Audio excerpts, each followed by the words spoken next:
تجارت داسې یو پیشه ده د برکتي پیشه ده او څومره انبیا تیر شوي دي هغه تاجران هغوی د تجارت او د دې په مقابله کې نوکري د لسو لاکو یو کروڑ ویل شي خو بیا هم ښه نوکري ته چا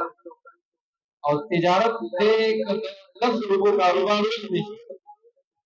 نو ته مالک نو کوشش به دا کوو چې ځان به د حلالو تجارت کوو هر کس چې تجارت کوي د حرام او د حلالو په منځ کې به تمیز کوي چې کوم ټیک دي کوم غلط دي هغه هغې کې به خیال کوي او چې کوم صورتونه د تجارت ناجایز دي یا دلته پته نشته نو علما شته هغې کې دې تپوس کوي یاره زما داسې قسم کاروبار دی دا مسله راځي او نو دې کې څه وکړم ماشاءالله زموږ صدر صاحب پارلمنټ وایي څه داسې قسمه خبر راشي نو پولیس ورباندې ډایلګونه کوي داسې خبر دی کې څه وکړو